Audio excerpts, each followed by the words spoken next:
আজ আমাদের আলোচনার বিষয় মানবদেহের প্রধান অঙ্গ ও তাদের কাজ।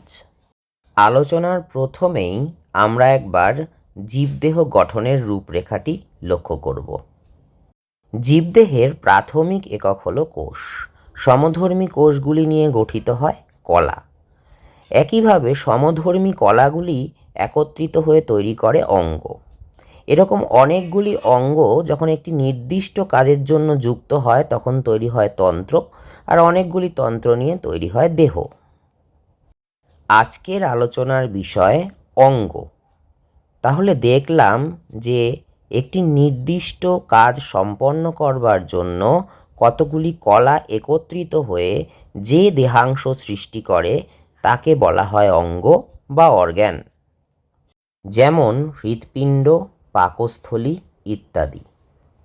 কার্যগত দিক থেকে দেখলে অঙ্গ গঠনকারী কলাগুলি দু প্রকারের: নির্দিষ্ট কাজ করার জন্য প্যারেনকাইমা কলা এবং তাকে সাহায্য করবার জন্য স্ট্রোমা কলা। উদাহরণস্বরূপ হৃৎপিণ্ডের হৃৎপেশি বা মায়োকার্ডিয়ামই প্রধান কাজ করে, সুতরাং এটি হলো প্যারেনকাইমা কলা। আর হৃৎপিণ্ডে থাকা নার্ভ, রক্ত, যোগকলা সেগুলো হচ্ছে সহকারী বা স্ট্রোমা।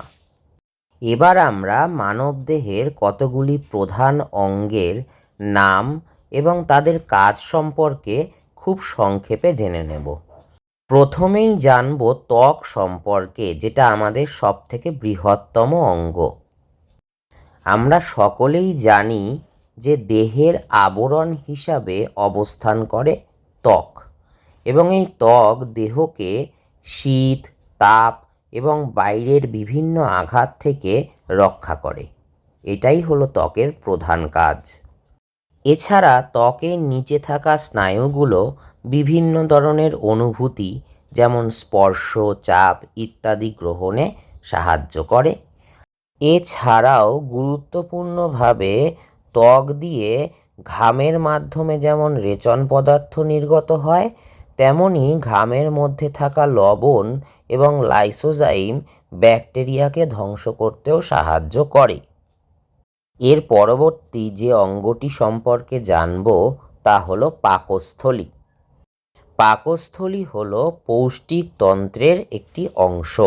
ওপরের দিকে গ্রাসনালী এবং নিচে ডিওডিনাম, এই দুটির মধ্যবর্তী থলির মতো অংশটি হলো পাকস্থলী, যেখানে খাদ্য সাময়িকভাবে সঞ্চিত থাকে এবং পাকস্থলীর অন্তঃগাত্র থেকে নির্গত পাকরস প্রোটিন ও ফ্যাট জাতীয় খাদ্যের পরিপাক ঘটায়।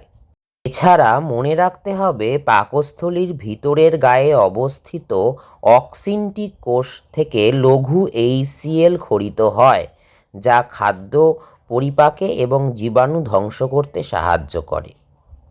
পরবর্তী অঙ্গ হল শ্বাসঙ্গ, ফুসফুস।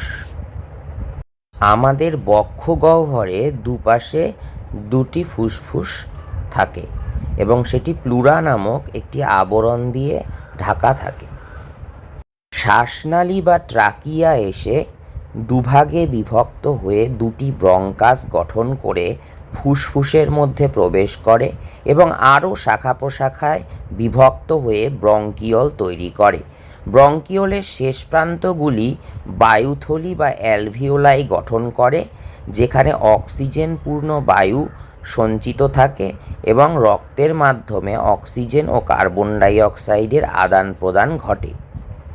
ফুসফুসের মাধ্যমে দেহে উৎপন্ন দূষিত কার্বন ডাই অক্সাইড দেহের বাইরে নির্গত হয়ে যায় বলে ফুসফুসকে সহায়ক রেচন অঙ্গও বলা হয়ে থাকে। পরবর্তী অঙ্গটি হল খাদ্য পরিপাক অর্থাৎ পৌষ্টিকতন্ত্রের সঙ্গে যুক্ত অগ্নাশয়। পাকস্থলীর পেছনে আড়াআড়িভাবে গ্রন্থিটি অবস্থান করে এবং এর থেকে অগ্নাশয় রস নির্গত হয়, যারা শর্করা, প্রোটিন এবং ফ্যাট জাতীয় খাদ্যের পরিপাকে সাহায্য করে। পাচক রস ছাড়াও অগ্নাশয় থেকে ইনসুলিন এবং গ্লুকাগন নামক দুটি হরমোন নির্গত হয়, যারা রক্তে শর্করার পরিমাণ নিয়ন্ত্রণ করতে সাহায্য করে। অগ্নাশয়কে আমরা মিশ্র গ্রন্থি বলি। এরপর আসব হৃৎপিণ্ডে। বক্ষগহ্বরে ফুসফুস দুটির মাঝখানে বাম দিক ঘেঁষে এই অঙ্গটি অবস্থান করে। পরবর্তীতে এর গঠন দেখলে বোঝা যাবে এর মধ্যে 4টি প্রকোষ্ঠ আছে, একটি বাম অলিন্দ, একটি বাম নিলয় এবং ডান অলিন্দ ও ডান নিলয়। সংকোচন ও প্রসারণের মাধ্যমে অক্সিজেনযুক্ত রক্তকে সারা দেহে এবং সারা দেহ থেকে উৎপন্ন কার্বন ডাই অক্সাইডযুক্ত রক্তকে ফুসফুসে পাম্প করে নিয়ে আসতে সাহায্য করাই এই অঙ্গের প্রধান কাজ। এরপর দেখব প্লীহা। এটি হলো মানবদেহের সবচেয়ে বড় লসিকা গ্রন্থি। ডায়াফ্রামের নিচে উদরগহ্বরের ঠিক বাম দিকে অবস্থান করে এই লসিকা গ্রন্থিটি। এখানে অবস্থিত লিম্ফোসাইট কোষ রোগজীবাণু ধ্বংস করতে সাহায্য করে এবং রক্তের আঘাতপ্রাপ্ত বা পুরানো আরবিসিকে পরিস্রাবণ করতে বা ছেঁকে ফেলতে এবং তাদের গৌণ উৎপাদনেও সাহায্য করে। মানুষের উদরগহ্বরের কটি অঞ্চলে মেরুদণ্ডের দুপাশে পেরিটোনিয়ামের নিচে অবস্থান করে দুটি বৃক্ক। এটি রেচনতন্ত্রের অঙ্গ এবং বৃক্কই হলো আমাদের প্রধান রেচন অঙ্গ। রক্তে উৎপন্ন বিভিন্ন নাইট্রোজেনযুক্ত রেচন পদার্থ যেমন অ্যামোনিয়া, ইউরিয়া, ইউরিক অ্যাসিড এগুলিকে ছেঁকে মূত্রের মাধ্যমে দেহের বাইরে নির্গত করে দেওয়াই হলো বৃক্কের প্রধান কাজ। পরবর্তী অঙ্গ যকৃৎ। ডায়াফ্রামের নিচে উদরগহ্বরের ডান দিক ঘেঁষে থাকে যকৃৎ। মনে রাখবে যকৃৎ হলো মানবদেহের সবথেকে বড় পৌষ্টিক গ্রন্থি। পৌষ্টিকতন্ত্রের অন্তর্গত যকৃৎ খাদ্য উপাদানের বিপাকে সাহায্য করে এবং যকৃৎ থেকে পিত্তরস তৈরি হয় যা ফ্যাট জাতীয় খাবারের পরিপাকে সাহায্য করে। এছাড়া মনে রাখবে আরবিসি তৈরি করতে এবং অর্নিথিন চক্রের মাধ্যমে অ্যামোনিয়া থেকে ইউরিয়া তৈরি করে রেচনে সাহায্য করে এই যকৃৎ। এরপর হলো মস্তিষ্ক। মানুষের মস্তিষ্ক মাথার খুলি বা করটির মধ্যে অবস্থান করে এবং এটি 3টি অংশে বিভক্ত: অগ্র মস্তিষ্ক, মধ্য মস্তিষ্ক এবং পশ্চাৎ মস্তিষ্ক। আবেগ, বুদ্ধি, স্মৃতি, চিন্তা, রাগ, দুঃখ ইত্যাদি বিষয়গুলি মস্তিষ্ক দ্বারা নিয়ন্ত্রিত হয়ে থাকে। মস্তিষ্কের শেষ অংশ থেকে সৃষ্টি হয়ে মেরুদণ্ডের গহ্বরের মধ্য দিয়ে কোমরের অংশের প্রথম লাম্বার কশেরুকা পর্যন্ত বিস্তৃত থাকে মোটা নলাকার দড়ির মতো স্নায়ুরজ্জু বা সুষুম্নাকাণ্ড বা স্পাইনাল কর্ড, যা থেকে 31 জোড়া সুষুম্নীয় স্নায়ু নির্গত হয়ে সারা দেহে ছড়িয়ে পড়েছে। দেহের বিভিন্ন অংশের অনুভূতি মস্তিষ্কে পাঠানো এবং মস্তিষ্কে উৎপন্ন স্নায়বিক নির্দেশনা সারা দেহে ছড়িয়ে দেওয়াই সুষুম্নাকাণ্ডের প্রধান কাজ। এছাড়া সুষুম্নাকাণ্ডের মাধ্যমে বিভিন্ন স্বতঃস্ফূর্ত তাৎক্ষণিক ক্রিয়া, যেমন গরমে ছ্যাঁকা লাগলে হাত সরিয়ে নেওয়া অথবা চোখে আলো পড়লে চোখ বুজে আসা, এই সমস্ত প্রতিবর্ত ক্রিয়া সুষুম্নাকাণ্ডের দ্বারাই নিয়ন্ত্রিত হয়।